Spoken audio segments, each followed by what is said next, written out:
Los verdaderos aranceles a los europeos son el Pacto Verde, los impuestos abusivos.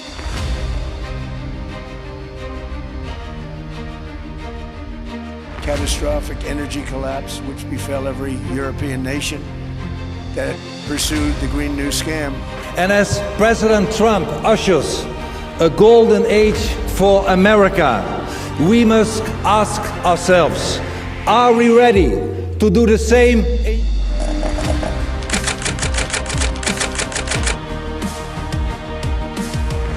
La agenda climática europea se encuentra en parada técnica.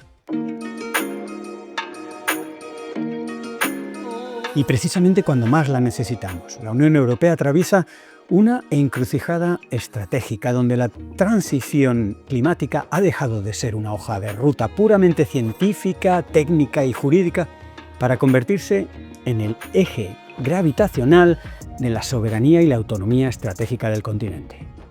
El Objetivo 55, el Fit for 55, de reducción de emisiones, no solo representa un compromiso ambiental, sino una defensa contra la volatilidad de los mercados de combustibles fósiles y la dependencia de actores extremos hostiles. Sin embargo, lo que antes era un consenso científico robusto se ha transformado en un campo de batalla ideológico, exacerbado por el avance de la derecha radical.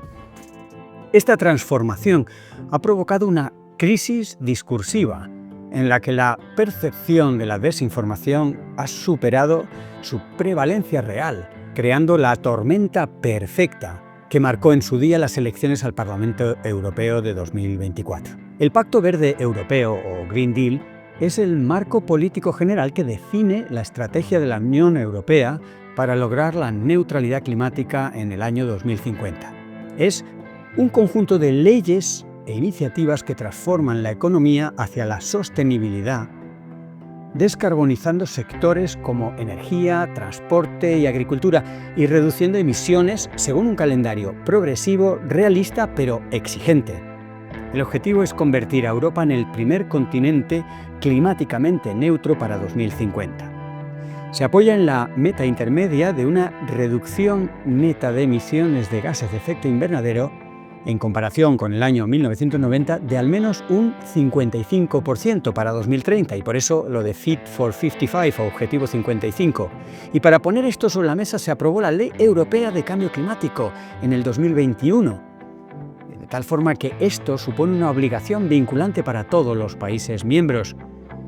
Ocurren cosas, como por ejemplo, si no se cumple hay sanciones.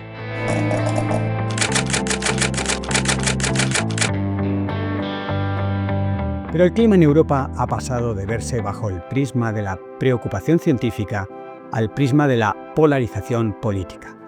La transición ecológica ya no se dirime únicamente en la eficacia regulatoria, sino en su capacidad para resistir una narrativa insurgente que desplaza el debate de los datos hacia las identidades y las emociones. Ayer vino el presidente del Gobierno a Galicia con muy buenas palabras a recordar que quieren imponer la transición ecológica, es decir, el Pacto Verde, es decir, la Agenda 2030. Pero eso significa una amenaza de muerte para Galicia. Este nuevo escenario ha sido impulsado con gran éxito por la extrema derecha, logrando fracturar el consenso técnico y científico mediante la construcción de una narrativa de resistencia. Algo que requiere ser analizado si queremos resolverlo. Y si me permitís, si queremos evitar lo peor de lo que probablemente sea la peor amenaza para la civilización actual, que no es ni más ni menos que el tan traído y llevado cambio climático. La resistencia contemporánea contra la Agenda Verde es el resultado de una metamorfosis comunicativa. Una metamorfosis deliberada que abarca básicamente 3 décadas.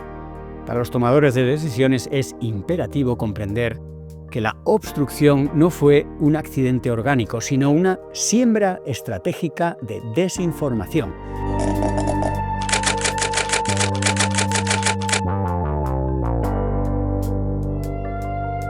Según el análisis de Bernhard Forstner, La evolución de la derecha radical entre el año 86 y el 2018 se desglosa en 3 fases críticas. La primera, el silencio benevolente entre los años 86 y 96. Durante este periodo, el cambio climático apenas figuraba en la agenda, pero cuando aparecía, se reconocía la responsabilidad humana. En el año 88, la revista Deutsche Stimme incluso publicaba infografías sobre el efecto invernadero como una amenaza existencial, y fuentes como Junge Freiheit mostraban una preocupación genuina por el caos climático. El segundo periodo fue la aceptación preocupada, entre el año 97 y el 2006. Tras el protocolo de Kioto, el consenso comenzó a agrietarse. Este es el punto de inflexión, donde la desinformación estadounidense se injertó en Europa. Un hito fundamental fue la Declaración de Leipzig en el año 97 y la visita del mercader de la duda, Fred Singer, una visita a parlamentos europeos como el austríaco en el año 97, que supuso una intervención calculada que legitimó el escepticismo dentro de los marcos institucionales de la derecha radical en Europa. La tercera parte de este proceso fue la obstrucción antagónica iniciada en el año 2007, el giro hacia la hostilidad total. El clima pasó a ser descrito como histeria o engaño de las élites. Publicaciones como Die Aula comenzaron a describir el proceso de Río como una propuesta comunista, alejándose del consenso científico. Este proceso demuestra que la desinformación importada de Estados Unidos en los años 90 fue el catalizador que permitió a la derecha radical transicionar de un actor pasivo a una fuerza de bloqueo sistemática.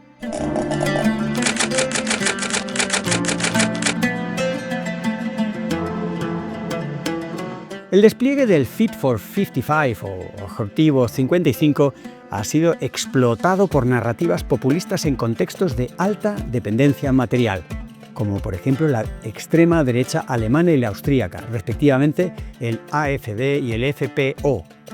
El bloqueo se manifiesta en 3 dimensiones estratégicas. La primera, una obstrucción primaria, la negación directa de la evidencia científica, utilizando argumentos sobre ciclos geológicos naturales para deslegitimar las metas de reducción de emisiones.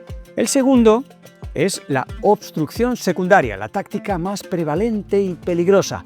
No cuestiona necesariamente el dato científico, pero bloquea la acción política, alegando costes económicos inasumibles, pérdida de libertad individual y la imposición de una supuesta ecodictadura. El tercer pilar es la inacción por infraestructura. Se basa en los efectos del bloqueo de las infraestructuras materiales y las culturas de consumo. Un ejemplo de esto es la defensa de la industria automotriz alemana frente a la prohibición de los motores de combustión de la Unión Europea, donde la dependencia del carbono crea una comunidad de intereses que el populismo protege de forma muy activa. El uso de etiquetas como terroristas climáticos o soviets del clima busca deslegitimar los movimientos verdes, presentándolos como una amenaza irracional para la prosperidad del hombre común. Esta tipología ha logrado que la política climática sea percibida no como una solución soberana, sino como un ataque frontal al modo de vida europeo.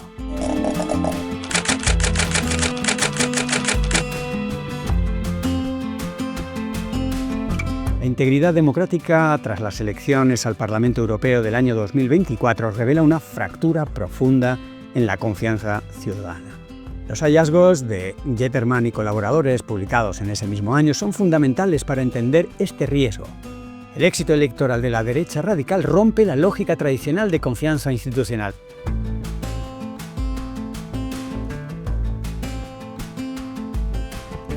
Habitualmente, los ganadores de una elección confían más en el sistema. Sin embargo, la presencia de la ultraderecha genera tal nivel de inseguridad informativa que incluso los ganadores y los votantes no populistas ven aumentada su preocupación por la desinformación.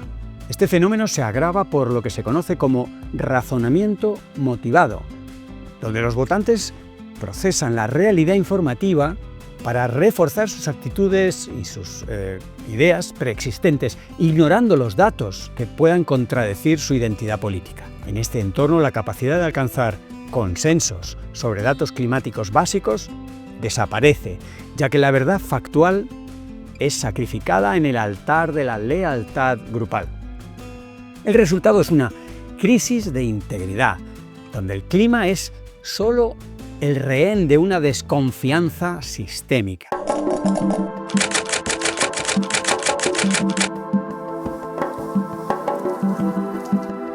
Hay una serie de obstáculos importantes para desbloquear la agenda climática. El avance de la ultraderecha ha introducido una fase de obstrucción del consenso legislativo que se apoya básicamente en 5 pilares.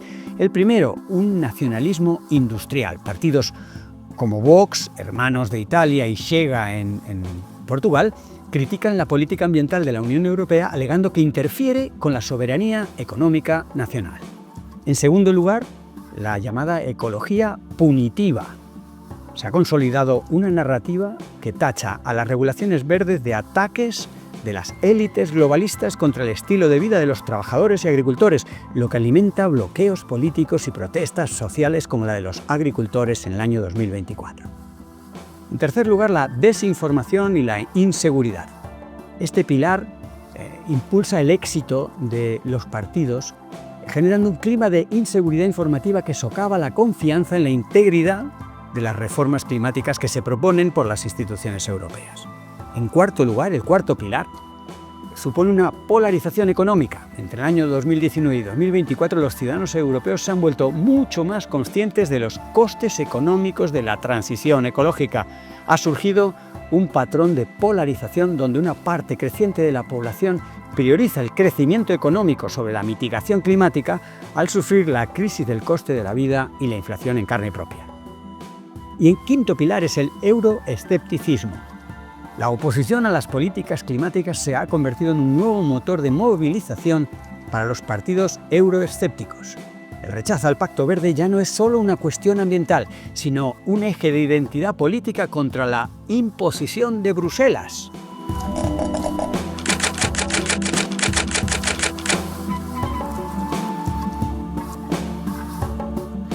Un obstáculo más, el de la dependencia energética, es muy importante y es el caso particular de los 4 países del V4 o Grupo de Visegrado. Las posibilidades reales de cumplimiento del Pacto Verde, etc., varían drásticamente según el país, lo que pone en riesgo el objetivo global del 55% de reducción de emisiones para el año 2030. Veamos uno a uno.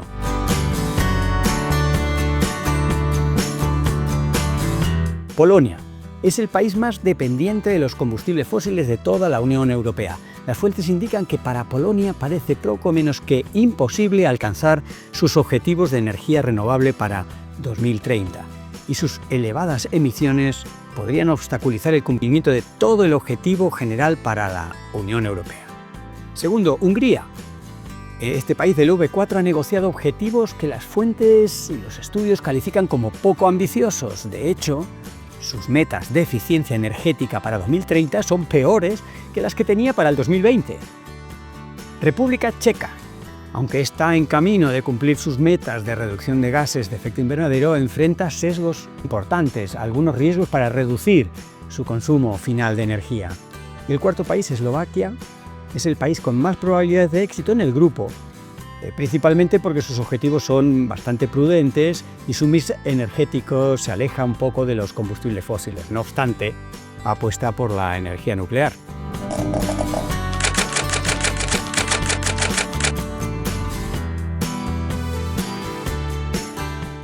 La política climática ha dejado de ser una cuestión de métricas para convertirse en una cuestión de afecto e identidad. La derecha radical ha construido unas comunidades de sentimientos mediante la obstrucción afectiva. Una obstrucción articulada a través de un modo melodramático, una narrativa del bien contra el mal, donde el pueblo puro es víctima de las élites globalistas.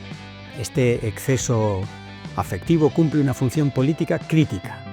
Compensa la falta de agencia real de los ciudadanos ante ese capitalismo neoliberal.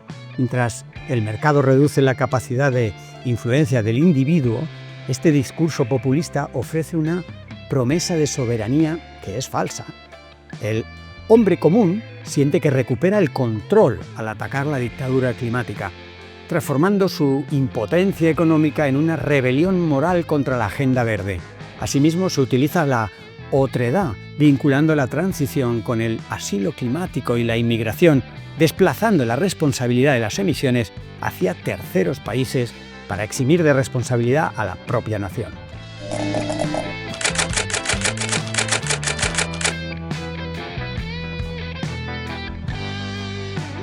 Para asegurar la supervivencia del Objetivo 55 o Fit for 55, la contracomunicación debe abandonar el conocido como fact-checking o la verificación estricta de los datos y abordar más una raíz efectiva del descontento. Esta podría ser una hoja de ruta estratégica en 3 pasos.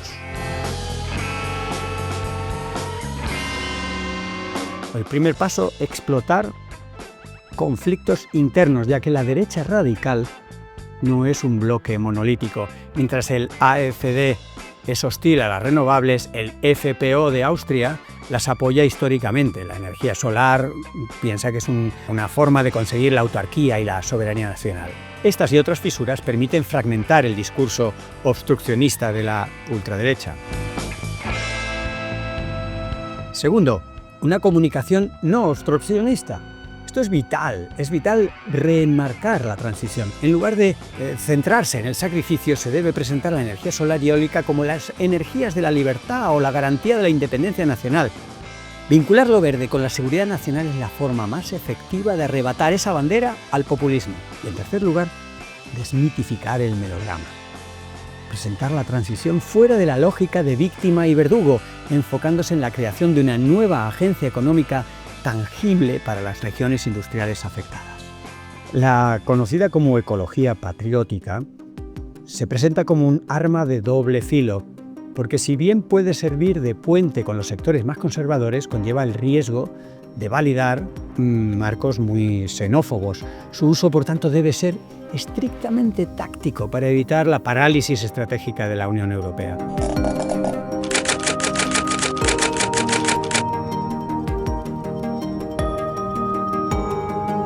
La implementación de las metas de reducción del Objetivo 55 se enfrenta a una resistencia que instrumentaliza con éxito la crisis del coste de vida y la inflación. La ultraderecha ha logrado retratar el Objetivo 55 y el Pacto Verde europeos como una ecología punitiva orquestada por élites cosmopolitas cuyo fin último sería imponer un decrecimiento infeliz a las clases trabajadoras. En este marco, la soberanía energética se redefine como una autarquía basada en recursos tradicionales, desafiando frontalmente la transición a renovables. Veamos el caso de 4 países y sus respectivos partidos de ultraderecha. Por ejemplo, Brothers of Italy en Italia defiende la energía nuclear y prioriza la soberanía nacional frente a la regulación supranacional, calificando las metas de la Unión Europea como locura ecológica. Vox en España reclama soberanía industrial y energética, rechazando el diktat del Green Deal y el fanatismo climático que asfixia al sector primario. Chega, en Portugal, vincula la soberanía alimentaria con la emergencia energética, oponiéndose a los objetivos del Green Deal por considerarlos lesivos para la agricultura nacional. En Grecia, Victory y Greek Solution apoyan explícitamente la extracción nacional de petróleo y de gas, considerando el sector fósil y el primario en general como motores esenciales de autonomía frente a la dependencia importada.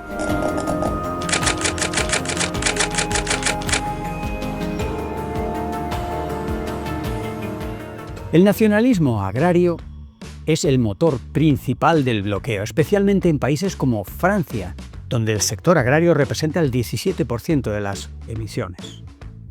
La narrativa ensalza al agricultor como el verdadero guardián del paisaje y el depositario de un savoir-faire ancestral frente a las regulaciones de élites totalmente desconectadas de la realidad.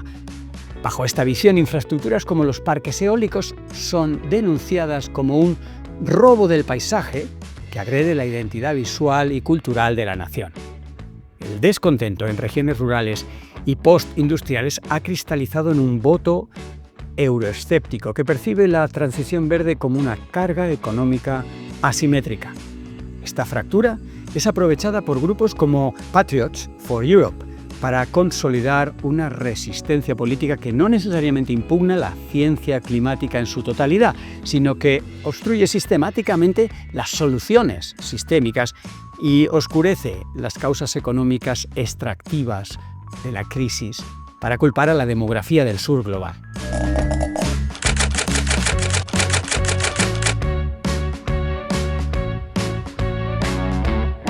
La convergencia ante la degradación ambiental y la narrativa del reemplazo demográfico es particularmente aguda en formaciones como Victory en Grecia o Reconquête en Francia.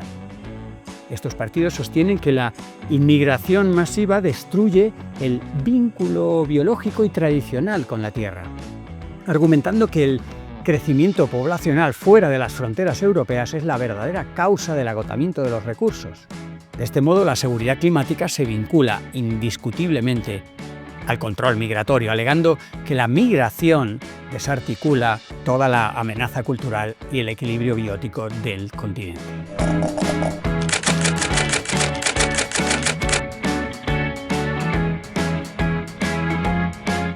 Compensar económicamente a los sectores más vulnerables de la transición ecológica y mantener la legitimidad social de la agenda climática es la estrategia con mayores posibilidades de éxito para desbloquear esta agenda climática.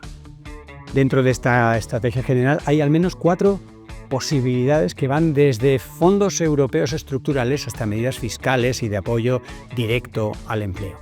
Vamos a verlo uno a uno. El primer mecanismo para una transición justa está ya pensado, es un instrumento de la transición justa que a nivel de la Unión Europea cuenta con un fondo de transición justa diseñado específicamente para regiones con alta dependencia de industrias intensivas en carbono. Una asignación de recursos como por ejemplo la región de Ida-Virumat en Estonia, que recibió 354 millones de euros de este fondo para diversificar su economía. Apoyos directos al trabajador, medidas que incluyen paquetes de llamada redundancia o indemnizaciones y prestaciones por desempleo que cubren, por ejemplo, el 60% del salario hasta la edad de jubilación para trabajadores afectados por el cierre de las minas. Y también dentro de este mecanismo, de este primer mecanismo, el reciclaje profesional. Se promueven programas de reformulación, retramitación para que los trabajadores especializados puedan integrarse en sectores nuevos. Aunque las fuentes y los estudios advierten que esto es difícil si los nuevos empleos no ofrecen salarios que sean competitivos. El segundo de los mecanismos es el cambio en el enfoque de los subsidios, porque hasta ahora los esquemas de subsidios se han centrado principalmente en empresas y negocios. Por tanto, es preciso un apoyo más directo a los ciudadanos. La Unión Europea podría dedicar recursos específicos para mitigar los costes que las políticas climáticas imponen directamente a los ciudadanos en su vida cotidiana, como el aumento de los precios de la energía. En concreto, abordar el tema de la vivienda y de la juventud. En países como Portugal, partidos como Chega, de ultraderecha, han movilizado el descontento proponiendo subsidios a la vivienda y alivios fiscales para los jóvenes, quienes se ven o se sienten expulsados del mercado por la crisis de precios vinculada a menudo a la inestabilidad energética. El tercer mecanismo sería el de las medidas fiscales y el alivio de ciertos costes. Diferentes actores políticos, especialmente de la derecha populista, proponen compensaciones a través de la reducción de la carga impositiva. Bueno, pues el alivio fiscal industrial, que incluye propuestas de exenciones o rebajas fiscales para industrias tradicionales que deben adaptarse a normativas de descarbonización más estrictas, ya está en marcha y se puede promocionar más. Los subsidios a la natalidad y las familias. Ya en Grecia e Italia se plantean subsidios por nacimiento y ayudas a la familia tradicional, como una forma de compensar el aumento del coste de vida que se percibe como una consecuencia de esa ecología punitiva. El cuarto y último mecanismo para desbloquear la agenda climática en Europa es la protección de los sectores primarios. Para proteger a los agricultores, uno de los sectores más movilizados contra el Objetivo 55, se sugieren estrategias de soberanía alimentaria. Por ejemplo, una inversión en el sector primario que priorice la inversión nacional en agricultura para asegurar que no se dependa de importaciones más caras debido a las regulaciones ambientales que son externas al sistema de producción europeo. Un proteccionismo y una cierta autarquía que fomenten el consumo energético y alimentario de origen nacional, reduciendo los costes de transporte y protegiendo a los nuestros frente a las élites globales. Estos serían algunos de los mecanismos para el desbloqueo.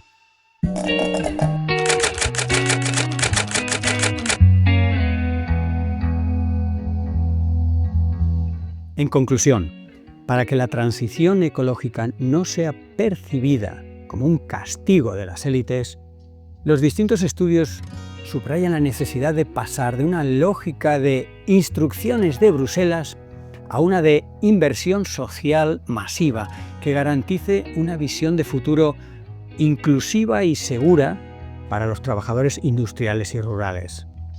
La viabilidad del Objetivo 55 o Fit for 55 y en general del Pacto Verde depende hoy más de ganar la batalla cultural y emocional que de la precisión técnica de la legislación.